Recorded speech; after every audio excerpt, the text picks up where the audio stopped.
There are also remarkable stories of resilience displayed by veterans who have returned home suffering from mental and physical injuries. Reporter Steve Shaw shares the story of one of them. I'm not trained to quit. Staff Sergeant Rusty Dunnigan is a 1999 Guthrie High School graduate who joined the Army in 2006. He did his first tour in Iraq in 2008 and 2009. For his second go-round in 2010, Rusty landed in Afghanistan. We knew it was a bad area where we were going, so it was either Helmand or Kandahar. Dunnigan's suspicions were soon confirmed. What do you remember? Pretty much everything. It's pretty crazy because, I mean, it's a lot of people with the trauma to their body, a lot of people lose consciousness. I mean, I remember being thrown through the air, remember landing in the creek, remember trying to, self-recover, like, hey, why can't I get out of the water? And it blew me, I disappeared. That IED blew off both of Rusty's legs above the knee and much of his left arm. I didn't realize how bad it was because some of the water was hiding like my legs at the time. I knew my left arm was gone. I had my elbow and a little bit of my forearm. It was a race against time to save Rusty Dunnigan. Army doctors overseas had to induce coma. Rusty would wake up at a U.S. base in Germany 2 weeks later. I was resuscitated, 10 times, and they didn't call Angie for almost a day because they couldn't keep me alive. I've had probably, over 20 blood transfusions easily. Angie is Rusty's wife. They were married between Dunnigan's stints in Iraq and Afghanistan.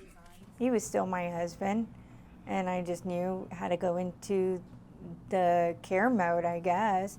I always loved the medical field, so I guess it kind of helped out in a situation like that. She was at Rusty's side at the famed Walter Reed Military Hospital for a grueling 2 months, where Dunnigan underwent more than a dozen surgeries. He's endured more than 40 in all. Fellow war hero and retired U.S. Senator Bob Dole was one of many who visited Rusty to show support. In 2015, the Dunnigans moved into this house in Edmond. Oh man, this is beautiful. Yeah, it's beautiful. Welcome. The Gary Sinise Foundation bought the 5-acre plot and built the house, something the Dunnigans told Gary Sinise in person in 2016 they are very grateful for. It's pretty much totally automated and 100% Americans with Disabilities Act or ADA compliant. With my disabilities, with my amputations, my body temperature runs hotter. So my house, I have to keep like 65 degrees year round. Angie now works for Deer Creek Public Schools as a teacher's assistant.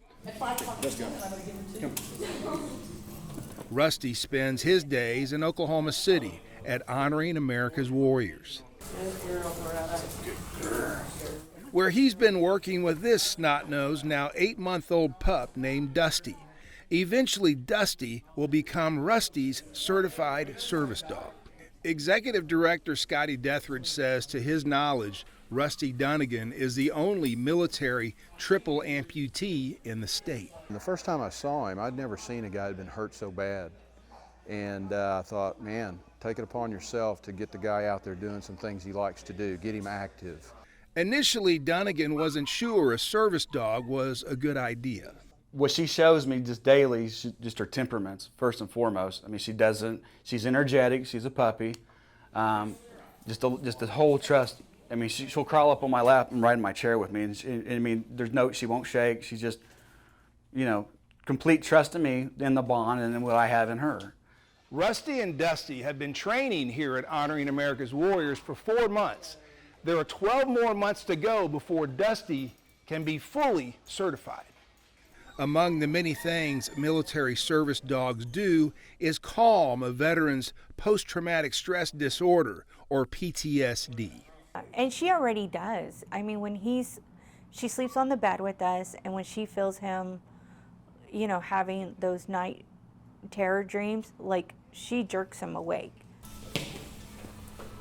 Even on his bad days, she's such a joy and stuff, and, he smiles more, and he's more outgoing and stuff, and he's been enjoying coming you know, just being able to be here with the guys and talking and working together with these animals and stuff has definitely given him, you know, more to just come out the door and be able to live more. One of the things you'll notice about guys that are injured where they're missing legs, whether they be a single or a double or a triple amputee, those guys seem to be the most resilient and perseverance of all wounded veterans that I've ever met. I love it. And the interaction that I get with the other veterans here, I mean, that's just a topping on it. So, I mean, that's therapy in itself. Steve Shaw, the Oklahoma News reporter.